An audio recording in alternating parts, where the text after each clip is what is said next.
ભલે બીજું બધું મા બાપને ભૂલશો નહીં. ખેડબ્રહ્મામાં ભવ્ય ભજન સંતવાણીનો કાર્યક્રમ યોજાઈ ગયો. ખેડબ્રહ્મા તારીખ 30 આજરોજ ખેડબ્રહ્મા ખાતે મા બાપને ભૂલશો નહીં કાર્યક્રમ અંતર્ગત નગરપાલિકાના પૂર્વ પ્રમુખ અરવિંદભાઈ ઠક્કરના પૂજ્ય પિતા શ્રી સ્વર્ગીય ઠક્કર રામજીભાઈ હરજીવન દાસની 37મી પુણ્યતિથિ નિમિત્તે ભોજન અને ભજનનો ભવ્ય સંતવાણીનો કાર્યક્રમ ખેડબ્રહ્મા માર્કેટ યાર્ડ પાછળ તેઓના નિવાસ સ્થાને યોજાયો, જેમાં ભજનના કલાકાર, સંતવાણીના આરાધક અને પ્રાચીન ભજનના કલાકારો અરવિંદ નાદરિયા, વિનોદ બારોટ, મોહન બારોટ, વિપુલ પંડ્યા, સોમનાથ ભજન મંડળ, રમેશ પ્રજાપતિ, લોક સાહિત્યકાર ભરત બારોટ, ભાનુભાઈ મિસ્ત્રી, સંજુ રાજા, નિલેશ બોવડિયા, ધીરુભાઈ સોની નામી અનામી કલાકારો દ્વારા ભવ્ય સંતવાણીનો કાર્યક્રમ સ્વર્ગીય ઠક્કર રામભાઈ ગોટાવાળાના પરિવાર દ્વારા યોજાઈ ગયો,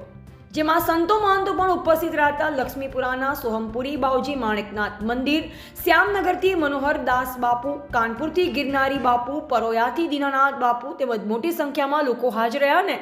મોડી રાત સુધી ભવ્ય ડાયરાનો આનંદ માણ્યો હતો. રિપોર્ટર જયેશ ઠાકોર સાથે શૈલેષ પટેલ, સાબરકાંઠા બ્યુરો ચીફ.